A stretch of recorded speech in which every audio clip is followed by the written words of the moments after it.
വെറുതെ ഓരോരുത്തന്മാരങ്ങ് വിളിച്ചോളൂ. ഉപദ്രവം. ഇവന്മാർക്ക് വേറെ പണിയൊന്നും. ഞാൻ നേരത്തെ ഒരുത്തിന്റെ കാര്യം പറഞ്ഞില്ലേ, ആ വരുന്നത് ആ കക്ഷി. എവിടെ?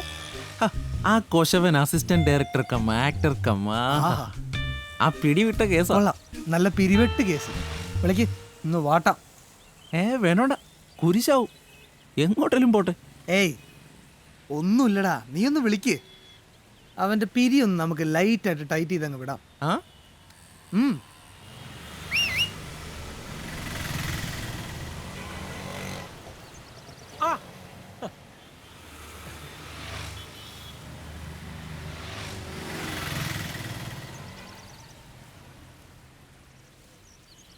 ₹3-4 ലക്ഷം മതിയാവോ?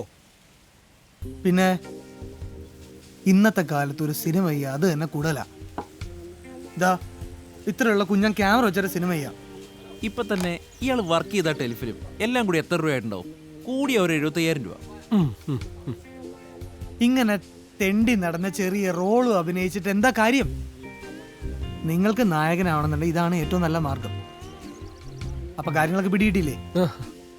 ഇനിയിപ്പൊ ധൈര്യമായിട്ടങ്ങ് ചെയ്യാൻ മേലേ. പിന്നെ റോണി, ഇന്നലെ ഡബിംഗ് ബൂത്തിൽ വെച്ച് പുള്ളിയുടെ പെർഫോമൻസ് കണ്ട് ഞാൻ അമ്പരന്ന് പോയി. എന്നാ ആക്ടിങ്ങാ! നിങ്ങളെ പോലെ കഴിവുള്ളവരെന്നെ സിനിമയ്ക്ക് ആവശ്യം. നിങ്ങൾക്ക് നല്ല കക്ഷികളെ ഞാൻ പരിചയപ്പെടുത്തി തരാം. അവരെല്ലാം ഹെൽപ്പും അങ്ങ് ചെയ്യുന്നേ. ഫണ്ട് മാത്രം റെഡിയാക്കിയാൽ മതി. ആദ്യം ഒരു കഥ സെലക്ട് ചെയ്യണം. കഥ എൻ്റെ കയ്യിലുണ്ട്.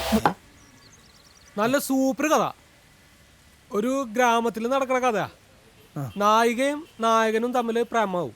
പക്ഷെ അവരുടെ കല്യാണം നടത്തി കൊടുക്കാൻ നായകയുടെ അപ്പം തയ്യാറാവില്ല. ഒരു നല്ല ജോലി തേടിയിട്ട് നായകൻ അധോലോകത്തിലെത്തും. പിന്നെ അധോലോകത്ത് ഭയങ്കര ഇടിയാ. അധോലോകത്തെ വില്ലനെ വെടിവെച്ച് വന്നിട്ട് നായകൻ നാട്ടിലേക്ക് വരും. നായികയെ കെട്ടാനിരുന്നവനെയും നായികയുടെ അപ്പനെയും ഒരു പ്രത്യേക സാഹചര്യത്തിൽ നായകനെ കൊല്ലേണ്ടി വരും. എന്നിട്ട് പിന്നെ അവളെ വിവാഹം കഴിച്ചിട്ട് സുഖമായിട്ട് ജീവിക്കും. എങ്ങനെയുണ്ട് കഥ? സൂപ്പർ, നല്ല ഗ്രാമത്തനിമയുള്ള കഥ.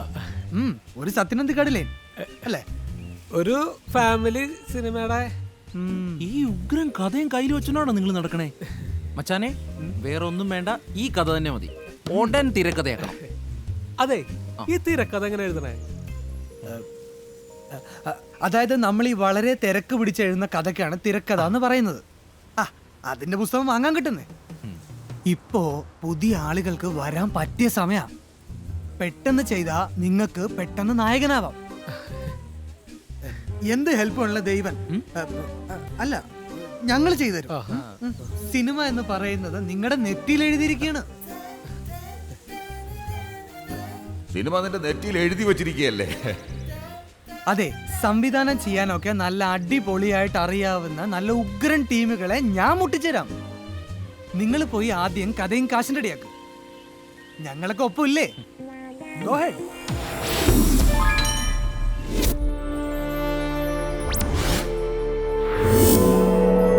ഇപ്പോൾ നിങ്ങളുടെ മുന്നിൽ അതിമനോഹരമായ ഒരു സിനിമ തയ്യാറായി കഴിഞ്ഞു.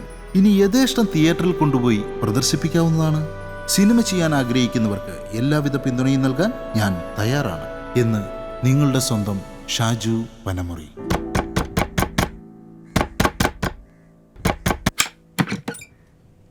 എന്താ? ഷാജു പനമുറി അല്ലേ? ഞാനൊരു സിനിമ ചെയ്യാൻ പോവാ, എന്നെ ഒന്ന് സഹായിക്കോ? പേടിപ്പിച്ച് കളഞ്ഞല്ല. സഹായിക്കോ? ഇത്ര വെളുപ്പിനോ?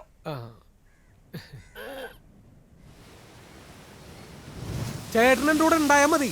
എന്ന് ഷൂട്ടിംഗ് തുടങ്ങണം അത് പറ. മനുഷ്യന്റെ ഉറക്കങ്ങളെ നമുക്ക് ഇവിടെ തന്നെ അങ്ങോട്ട് ചെയ്താലോ? ഇവിടെയാ?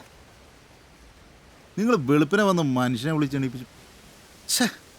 10 മണിയൊക്കെ ആയിട്ട് വന്നാ മതിയായിരുന്നു. ചേട്ടാ കാര്യം പറ. നിങ്ങൾ എന്തൊക്കെയായി പറയണേ? എനിക്കൊന്നും മനസ്സിലാവില്ല. 3-4 ലക്ഷം ഉറുപ്പിക കൊണ്ട് എങ്ങനെ സിനിമ പിടിക്കാന്നാ? അത് ബോംബെ അതോലോ ഒക്കെ ഷൂട്ടിങ് ചെയ്യണം. അത് നമുക്ക് സെറ്റ് ഇടാലോ. അതിനൊക്കെ എത്ര കാശാവൂന്ന് കരുതിട്ടാ? എന്നാ നമുക്ക് അതോലോകം വേണ്ട. ഒന്നാമത് നിങ്ങളുടെ കഥ ശരിയല്ല. ആദ്യം ഈ കഥ മാറ്റണം. പിന്നെ നിങ്ങൾ നായകനായ ആര് വന്ന് സിനിമ ആണെന്നായി പറയണേ?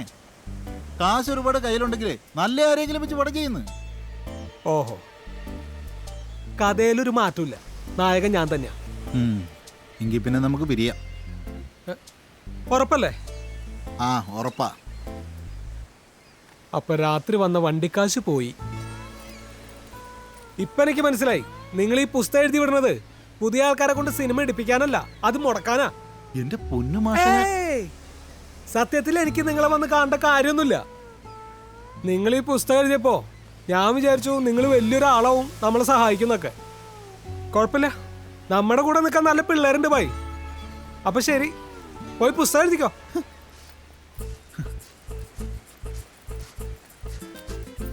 അതെ, ഇതൊന്നും ശരിയല്ല. ഒരുപാട് സങ്കടമുണ്ട്.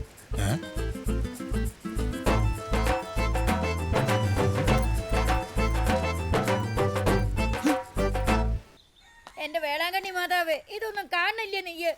സിൽമ സിൽമ എന്ന് പറഞ്ഞ ഈ ചെക്കന്റെ കാര്യം തീരുമല്ലോ തമ്പുരാനെ. എടാ, പെറ്റ തള്ളയുടെ കണ്ണീര് വീഴ്ത്തിച്ചവരൊന്നും ഗതി പിടിച്ചിട്ടില്ല, ഓർത്തോ നീയ്? അതുകൊണ്ടാ പറയണേ, ഒരു നല്ല കാര്യത്തിന് പോവാ, കണ്ണീര് വീഴ്ത്തല്ലേ, ഒന്ന് ഗതി പിടിച്ചോട്ടെ.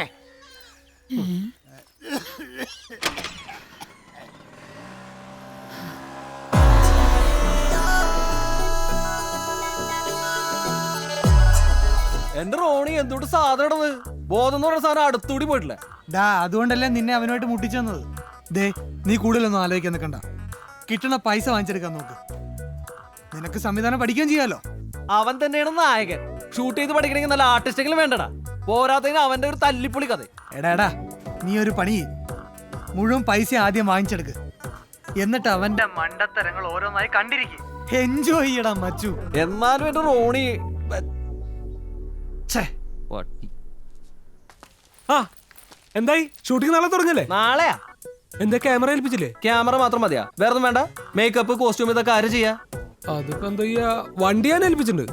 വണ്ടി ഉണ്ടി താന്ന് പിടയ്ക്കാണ്ട് നിൽക്ക്. ഞാൻ ഒന്ന് രണ്ട് പ്രൊഡക്ഷൻ പിള്ളേരെ വിളിച്ചിട്ടുണ്ട്, അവരിങ്ങോട്ട് വരട്ടെ. ഈ അതെ, തരാനുള്ള ബാക്കി കാശൊന്നുമില്ല കേട്ടാ. 5000 തന്നില്ലേ? 5000 കൂടി തൽക്കാലം താ. കണക്കൊക്കെ നമുക്ക് പിന്നെ പറയാം. സംഗതി നമുക്ക് ഉഷാറാക്കാം. ഷൂട്ടിംഗ് തുടങ്ങിയിട്ടില്ല, അതിനു മുമ്പ് 50,000 ചെലവായി. ഇങ്ങനെ പോയ ഷൂട്ടിങ് 3 ദിവസം കൂടി ആയിട്ടില്ലല്ലോ. അതെ, കുറച്ചു കാലം കോഴിക്കട നടത്തിയവനെ ഞാൻ. കാശ് എപ്പോ കൊടുക്കണം, ആർക്കൊക്കെ കൊടുക്കണം എന്ന് എനിക്ക് നല്ലോണം അറിയാം. വിട്ടോ സാബു, നീ കാര്യങ്ങളൊക്കെ നോക്കിയാൽ മതി. തുടങ്ങ്, ആക്ഷൻ. അങ്ങനെയാണെങ്കിൽ നീ ഷൂട്ട് ചെയ്യുന്നത് എനിക്കൊന്ന് കാണണം. ഷൂട്ട് ചെയ്യടാ.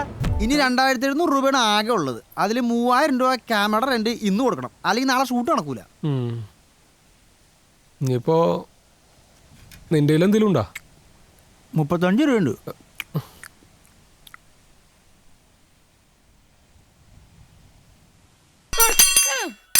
എന്ത് കാണിക്കണം? എന്താ കാണിക്കണോ? അയ്യോ, എന്താണ് ഈ കാണിക്കുന്നത്? എന്താണോ? കൊണ്ടുപോയി പണ്ടാറടങ്ങ്. എന്നോ നശിക്കാനാണ് യോഗയെങ്കിൽ ആരെങ്കിലും ഒരാള് കുടുംബത്തുണ്ടായാ മതി. ഇന്നോ ബാക്കിയുള്ളവർ അതിന് നിന്ന് കൊടുത്താ മതി. ഈ ശ്വാസം വലിച്ചെടുക്കണം. നിങ്ങൾക്ക് എന്താ മോതിരം ഊരി കൊടുക്കും, ഇല്ലെങ്കിൽ ആ കൈ വെട്ടിക്കൊണ്ട് പോവുക. ഇവക്കെന്ത് ഭ്രാന്താ? ഇന്നോ കൊണ്ടുപോയി സിനിമാപ്പടം പിടിക്ക്. ഉള്ള കിടപ്പാടും പണയം വെച്ചു, ഉള്ള പൊന്നും പോയി. ഇനി ആ പാടം കൂടിട്ട് അതെന്നാണ് അവ പോകുന്നത്? എന്റെ കർത്താവേ,